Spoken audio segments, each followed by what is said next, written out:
नमस्कार, स्वागत है आपका। मैं आपके साथ स्टेश नैन मोर। आप देख रहे हैं हमारा हरियाणा। सीधे आपको ले चलते हैं मुख्यमंत्री नायब सिंह सैनी की प्रेस कॉन्फ्रेंस में। अपना वेरीफाई करते थे, देते थे।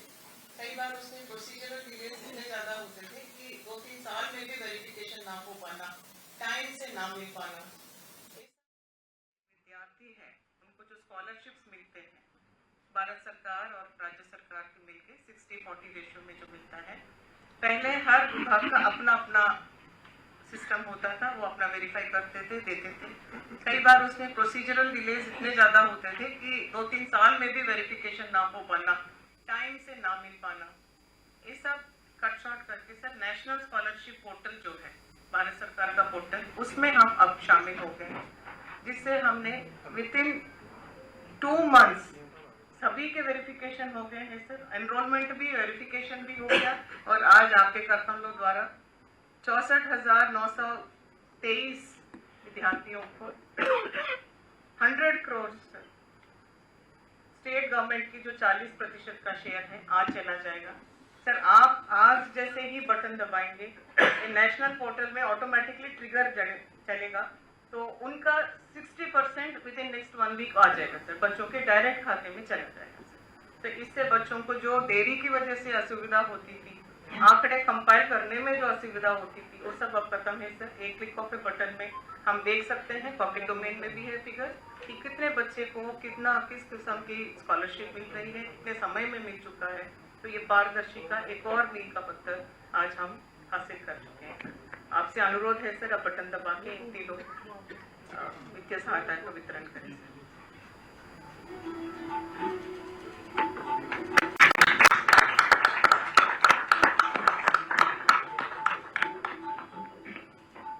एक बार हाँ,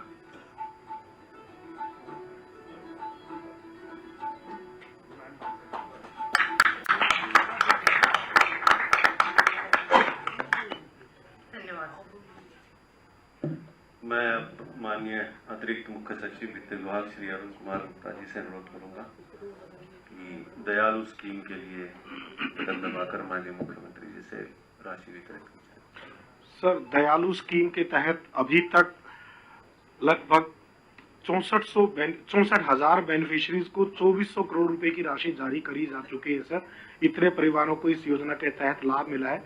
आज आपके करकमलों से 2 महीने की जो राशि लगभग 5600 परिवार हैं, उनको 215 करोड़ रुपए की राशि आज आपके करकमलों से जारी होगी। सर, आपसे अनुरोध है कि बटन दबाकर इन लाभार्थियों को वित्तीय सहायता देने का कष्ट करें।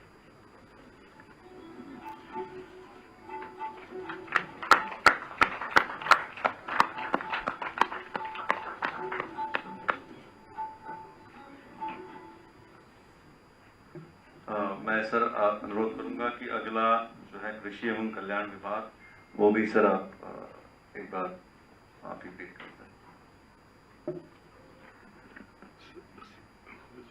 सर। कृषि एवं कल्याण विभाग का सर भावांतर भरपाई योजना के तहत जो है जो बेनिफिट देना है, तो उसके लिए बटन दबाकर मैं सर, ये मुख्य रूप से जो फसल भावांतर भरपाई के लिए आप देते हैं सर, आज आपके करकमलों से जो आलू और गोभी के लिए जो राशि है सर, वो जारी की जा रही है सर।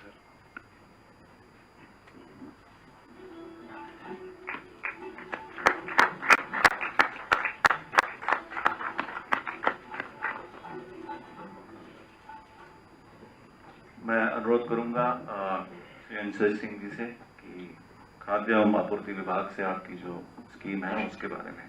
सर, हमारे यहाँ सर हर खाद्य एवं आपूर्ति विभाग की तरफ से हर घर हर गृहिणी योजना के तहत 500 रुपये में सिलेंडर जो रजिस्टर्ड है सर बीपीएल परिवारों को दिया जाता है। अब तक 243, यह स्कीम सर अगस्त 2024 में शुरू हुई थी। अब तक 243 करोड़ की वित्तीय सहायता दी जा चुकी है सर। और आज सर फरवरी और मार्च माह का 38.54 करोड़ 11.23 लाख परिवारों को ट्रांसफर किया जाएगा सर।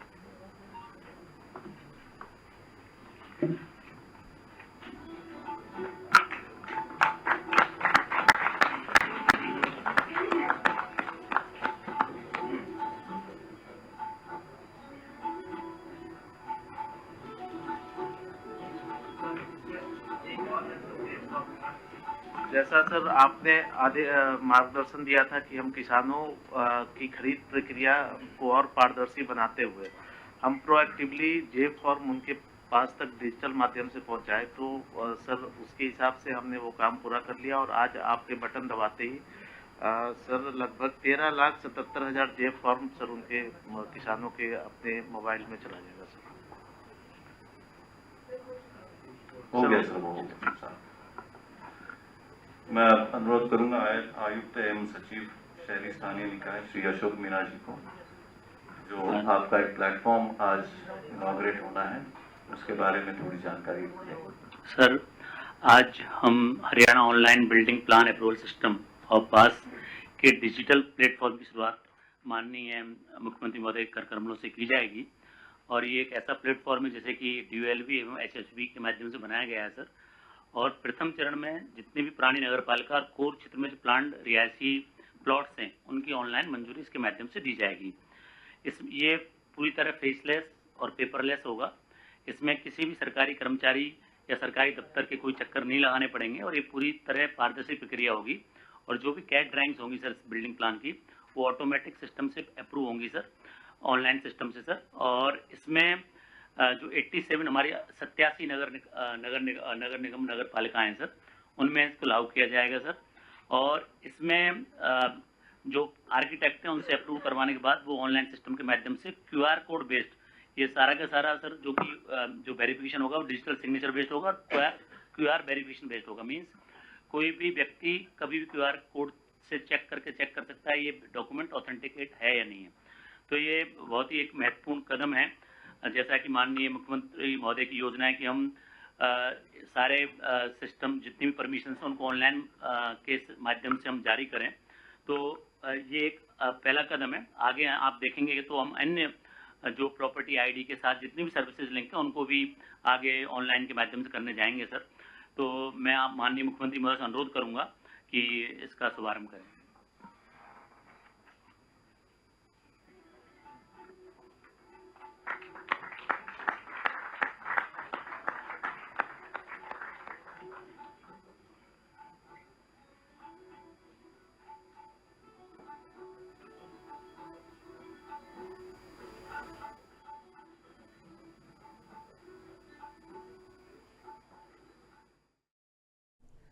कुछ और बड़ी खबरों का रुख करेंगे। सद्भाव यात्रा अपने आखिरी चरण में पहुंच चुकी है और आज गुरुग्राम में इस यात्रा में राहुल गांधी भी शामिल होने जा रहे हैं। उनकी इस यात्रा को देखते हुए कांग्रेस भवन में बड़ी बैठक भी हुई। प्रदेश अध्यक्ष राव नरेंद्र और प्रभारी BK प्रसाद ने ड्यूटियां लगाई। बृजेंद्र सिंह ने भी कार्यकर्ताओं के साथ बैठक की। आज शाम 5 बजे गुरुग्राम पहुंचेंगे राहुल गांधी। ऐतिहासिक खांडसा चौक से उनकी पद यात्रा शुरू होगी। बृजेंद्र सिंह के साथ करीब 1 किलोमीटर तक वो पैदल भी चलेंगे। SD स्कूल के पास एक जनसभा को राहुल गांधी संबोधित करेंगे। सामाजिक सद्भाव और प्रदेश के मुद्दों पर अपनी बात रखेंगे। लगातार सद्भाव यात्रा कर रहे हैं बृजेंद्र सिंह, पूर्व सांसद, और 90 की 90 विधानसभा सीटों पर उनकी यात्रा का कार्यक्रम है। और आज गुरुग्राम में खांडसा चौक पर जब यात्रा शुरू होगी तो उस यात्रा में राहुल गांधी भी पहुंचेंगे। लगातार उन्हें निशाने पर लिया गया। अपनी पार्टी के नेताओं की तरफ से कहा गया कि यात्रा निजी यात्रा है, इससे कांग्रेस का कोई लेना देना नहीं। कोई अगर निजी तौर पर कोई कुछ भी करता है तो उससे पार्टी का कोई सरोकार नहीं है। ऐसे में अब राहुल गांधी के आने के बाद पार्टी की तरफ से बाकायदा प्रदेश अध्यक्ष राव नरेंद्र सिंह ने सभी सांसदों, विधायकों, पूर्व सांसदों, पूर्व विधायकों, कार्यकर्ताओं, पदाधिकारियों को ये निर्देश दिए हैं कि आज की इस यात्रा में शामिल हो, ज्यादा से ज्यादा तादाद में पहुंचकर इस यात्रा को कामयाब बनाया जाए। नेता प्रतिपक्ष और पार्टी के शीर्ष नेतृत्व से राहुल गांधी आज इस यात्रा में शामिल हो रहे हैं और इससे पहले तमाम अटकलें लगाई जाती थी। इसको लेकर चुटकी भी विरोधी खेमे की तरफ से ली गई कि राहुल गांधी शामिल होंगे नहीं होंगे, लेकिन आज राहुल गांधी सद्भाव यात्रा में शामिल हो रहे हैं। बृजेंद्र सिंह को अपनी पार्टी के नेताओं की तरफ से लगातार विरोध का सामना करना पड़ा। एक गुट पूरी तरह से इस यात्रा से दूर रहा। भूपेंद्र सिंह हुड्डा, उनके करीबियों ने, चाहे विधायक हो, पूर्व विधायक, सांसद, पूर्व सांसद, उन्होंने इस यात्रा से किनारा कर रखा था। वहीं कुमारी सैलजा, रणदीप सिंह सुरजेवाला की तरफ से इस यात्रा में शिरकत की गई। कांग्रेस की तरफ से प्रवक्ता कृष्ण शर्मा इस वक्त हमारे साथ जुड़े हैं। बहुत बहुत स्वागत है शर्मा जी आपका। नमस्कार जी। आज सद्भाव यात्रा हो रही है। यात्रा तो पहले भी हो रही थी, लेकिन आज राहुल गांधी आ रहे हैं तो बड़ा दिन है कांग्रेस के लिए और इस यात्रा के लिए, बृजेंद्र सिंह के लिए। इसको लेकर विरोधी आज चुटकी ले रहे हैं, आपकी पार्टी के नहीं बल्कि जो सियासी विरोधी है कांग्रेस के, वो कह रहे कि आज क्या स्थिति होगी वहां पर। जो लोग निजी यात्रा बता रहे थे, क्या वो वहां पर पहुंचेंगे? मैडम जी, पहले तो आपको रात के चैनल पर मेरे साथी जो बैठे हैं पहले सबको प्रणाम, नमस्कार। देखिए, जब किसी भी पार्टी का हाईकमान किसी भी प्रदेश में जाता है, वहाँ के जो लीडर हैं, जो भी बड़े नेता हैं, छोटे नेता हैं, जिला अध्यक्ष हैं, ब्लॉक अध्यक्ष हैं, जो प्रदेश कार्यकारिणी हैं, जो चुनाव लड़ चुके हैं, जो विधायक हैं, तो सब वहाँ पे पहुंचे। अगर सुप्रीम आ रहा है तो कौन नहीं जाएगा मैडम जी। और रही बात ये, पहले हमारे विरोधी क्या कह रहे हैं, देखिए ये 6 महीने से 5 अक्टूबर से ये अपनी जो सद्भावना बृजेंद्र जी के नेतृत्व में चली थी, तो उस समय अलग अलग नेताओं ने या किसी भी नेता ने किसी भी जिला अध्यक्ष को या किसी नेता को यात्रा में शामिल होने से नहीं रोका। और लेकिन कृष्ण जी गए भी तो नहीं ना, रोका नहीं, ठीक बात है आपकी, लेकिन गए भी तो नहीं ना बहुत सारे नेता। और बहुत सारे नेता में कौन से नेता हैं, आप तो मेरे से ज्यादा अच्छे समझते होंगे। देखिए मैडम जी, मैं ये बिल्कुल आपको कहना चाहूंगा कि प्रदेश अध्यक्ष में सभी जिला अध्यक्ष जो जिसने पूछा जी हम जाना चाहते हैं जाइए, जो नहीं जाना चाहता भी नहीं जाइए। क्योंकि ये अभी उस समय जब बृजेंद्र जी ने सद्भावना ये अपनी यात्रा शुरू की थी, उस समय इसको कोई अधिकृत नहीं कहा जा सकता था। लेकिन राहुल गांधी जी आ रहे हैं और सभी राहुल गांधी जी आ रहे हैं, तो फिर तो अधिकृत। अब ये अधिकृत हो गई है क्या? आप ये बताइए मुझे, अब क्या अधिकृत हो गई यात्रा या सिर्फ राहुल गांधी आ रहे हैं तो जाना पड़ेगा? देखिए मैडम जी, जब इतनी बड़ी मूर्ति का हाथ लग गया उसके ऊपर, वो तो प्राण प्रतिष्ठा हो गई, तो यात्रा की प्राण प्रतिष्ठा हो चुकी है। राहुल जी आ रहे हैं और आज अपनी इस यात्रा में वो अपने मोहर लगा रहे हैं, तो सभी नेता वहाँ पे उपस्थित होंगे, आदरणीय नेताजी का स्वागत करेंगे। सभी जिला अध्यक्ष, सभी लोग, वो अपने MLA, एक्स MLA जो भी प्रत्याशी रहे वहाँ पे पहुंच चुके हैं। पूरी तैयारी वहाँ पे आज जश्न का चलिए माहौल देखेंगे है। कि खेमों में बटी कांग्रेस क्या एकजुट हो पाएगी, आज एक मंच पर आ पाएगी, कौन कौन नेता पहुंचेंगे और क्या संदेश वहां से राहुल गांधी देंगे। बहुत बहुत शुक्रिया Krishna Sharma ji, living India news से बातचीत करने के लिए। तो सद्भाव यात्रा में शामिल होने आ रहे हैं राहुल गांधी, नेता प्रतिपक्ष। आज गुरुग्राम के खांडसा चौक से उनकी ये पद यात्रा शुरू होगी बृजेंद्र सिंह के साथ। सीधे आपके लिए चलते हैं मुख्यमंत्री नायब सिंह सैनी की प्रेस कॉन्फ्रेंस में, जहां उन्होंने अलग अलग योजनाओं के लाभार्थियों के लिए करोड़ों में राशि जारी की है। सत्र बनाया था कि उसमें हैप्पी कार्ड जिसको मिला हुआ है या जिसका राशन कार्ड बना हुआ है, इसके कार्ड से नहीं कटेंगे। मेरा आग्रह है बहनों से कि इसमें और ज्यादा आप अप्लाई करें। इसके लिए हम एक विशेष योजना कि इसको जागरूकता के द्वारा हमने कहा है कि जो हमारी ग्राम सभा होती है, ग्राम सभा के अंदर भी इसको हम चर्चा करके उन बहनों तक ये लाभ पहुंचाने का काम करेंगे जो बहनें छूटी हुई हैं, किसी कारण से उनका अप्लाई नहीं हुआ है, और वो भी इसके अंदर अप्लाई कर सके और उनको इस योजना के साथ जुड़ने के कारण ये लाभ नहीं कटेंगे। ये मैं स्पष्ट करना चाहता हूं, क्योंकि विपक्ष लगातार गुमराह करता रहता है। साथियों, सामाजिक सुरक्षा पेंशन 18 तरह की ये सामाजिक सुरक्षा पेंशन योजनाओं के तहत आज हमने 1146 करोड़ 73 लाख रुपए की राशि सीधे 35,62,000 जो हमारे बेनिफिशरीज हैं के खातों में आज डायरेक्ट पहुंचाने का काम किया है। अभी यहां से बटन डला है, उन तक वो राशि पहुंची है। मैं सभी सम्मानित बुजुर्गों का दिल से आभार व्यक्त करता हूं, क्योंकि बुजुर्गों का आशीर्वाद है और उस आशीर्वाद के कारण उनको समय पर ये राशि मिले, और समय पर जब राशि मिलती है तो उनके बहुत सारे ऐसे कार्य होते हैं जिसके माध्यम से वो कर लेते हैं। और इनमें जो आज राशि जारी की है, इनमें वृद्धावस्था सम्मान भत्ता, दिव्यांगजन भत्ता और अन्य सामाजिक सुरक्षा पेंशन वो शामिल है। हमने व्यवस्था परिवर्तन करते हुए प्रोएक्टिव मॉडल को अपनाया है। इसके तहत परिवार पहचान पत्र डेटाबेस के आधार पर पात्रता स्वयं निर्धारित होती है और पात्र नागरिकों को दफ्तरों के चक्कर नहीं काटने पड़ते, क्योंकि हमने पहले भी ये कहा था बिना आवेदन किए ही घर बैठे वो इन योजनाओं का इस योजना के साथ जोड़ करके वो लाभ ले सकते हैं, उनको लाभ मिल रहा है। डायरेक्ट बेनिफिट ट्रांसफर के माध्यम से ये भुगतान किया जा रहा है ताकि उनके खाते में पैसा चला जाए सीधा, और इसी से ही पारदर्शिता और सुशासन के प्रति हमारी अटूट प्रतिबद्धता है। क्योंकि हम देखते हैं कि लोगों को जब सीधा पैसा नहीं तो बहुत सारा पैसा बीच में लीक हो जाता था, उनको नहीं मिलता था, बुजुर्गों को दिक्कत का सामना करना पड़ता था। परंतु मैं सभी बुजुर्गों को बधाई भी देता हूं, क्योंकि उनका आशीर्वाद है और उनको समय पर ये राशि मिले हमारी सरकार की प्रतिबद्धता है। इससे यह सुनिश्चित हो रहा है कि राज्य की सहायता हर जरूरतमंद और तथा समयबद्ध तरीके से उनके पास पहुंच रही है। और तीसरा एक आज महत्वपूर्ण जो काम किया है, मैं इसके लिए विभाग को भी बधाई देता हूं, क्योंकि हम काफी समय से इसके ऊपर प्रयास कर रहे थे और हम सक्सेस हुए हैं।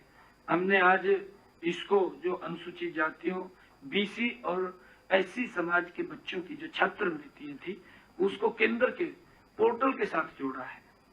और मुझे खुशी है कि 64,923 विद्यार्थियों को छात्रवृत्ति के रूप में 100,45 लाख रुपए की राशि वो जारी की गई है और उनके खाते में चली गई है, क्योंकि केंद्र के साथ ही पोर्टल में जोड़ दिया गया है।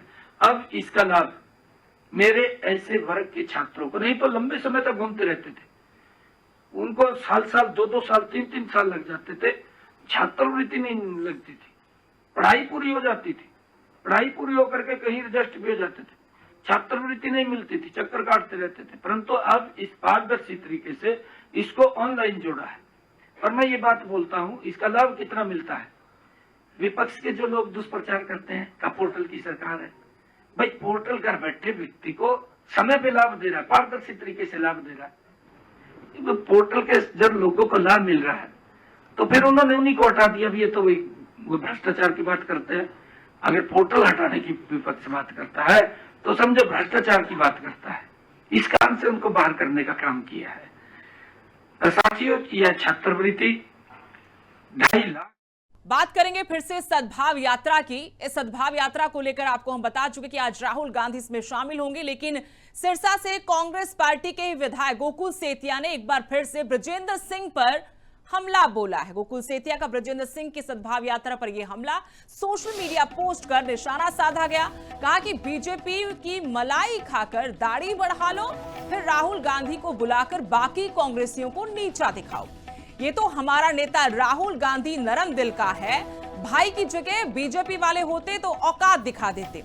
इससे पहले भी कई बार गोकुल सेतिया इसी तरीके से सद्भाव यात्रा के बहाने बृजेंद्र सिंह पर जुबानी वार कर चुके हैं और उनके साथ लगातार खींचतान उनकी पोस्ट के जरिए भी सामने आ रही है। और इससे पहले आपको बता दें कि भूपेंद्र सिंह हुड्डा गुट के जो विधायक हैं, कुछ सांसद हैं, वो भी इसी तरीके से सद्भाव यात्रा पर सवाल उठा चुके, बृजेंद्र सिंह के मंशा पर भी सवाल खड़े कर चुके हैं। गोकुल सेतिया का सबसे बड़ा आरोप यही है कि इन्होंने बीजेपी में रहकर सत्ता की मलाई खाई और जब माहौल बदला, हवा कांग्रेस के पक्ष में बहने लगी तो मौका देकर पार्टी बदलकर कांग्रेस में आ गए और आज ये लोग दिखावा कर रहे हैं, राहुल गांधी बनने की कोशिश की जा रही है।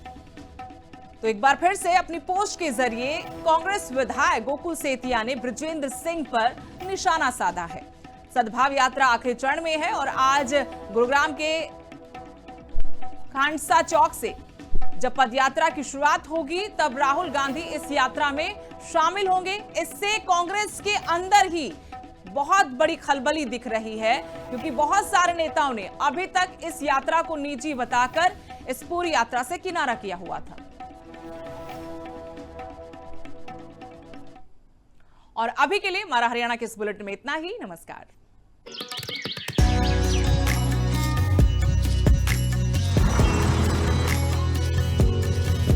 हमारा हरियाणा।